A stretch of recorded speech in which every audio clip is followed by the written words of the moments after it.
അവരോട് ഏറ്റുമുട്ടുമ്പോൾ അറിയാം, വരബലം പിൻശക്തിയായി നിൽക്കും. എന്നാൽ കേട്ടോളൂ, ശക്തിയും ബുദ്ധിയും ആവോളമുള്ള നമ്മുടെ മുമ്പിൽ ഏത് ശക്തിയും അടിയറവ് പറയും, നാം പറയിപ്പിക്കും. പിന്നെന്തിന് വരബലം?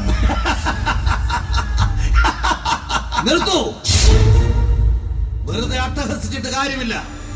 ദേവന്മാർ അജയ്യരാണ്. അവർ നേടിയ വരബലം കൊണ്ട് എതിരാളികളെ ഭസ്മമാക്കും. അവർക്ക് തുണയായി സാക്ഷാൽ മഹാവിഷ്ണു ഉണ്ട്. അതിനാൽ ആഗ്രഹ പൂർത്തീകരണം അത്ര എളുപ്പമല്ല. കുറച്ചുകൂടി ശക്തി ഉണ്ടാകട്ടെ, എന്നിട്ട് മതി അട്ടഹാസവും അഹങ്കാരവും. എങ്കിൽ പറയൂ, ഏത് വഴിയാണ് നാം തേടേണ്ടത്?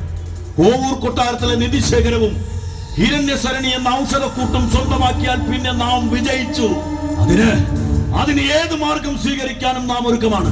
മഹാരാജൻ, പ്രപഞ്ചകാരകനായ മഹാവിഷ്ണുവിൽ അഭയം പ്രാപിക്കുക. ചെല്ലുക. ഇവിടെ തുടങ്ങട്ടെ അങ്ങയുടെ ജൈത്രയാത്ര.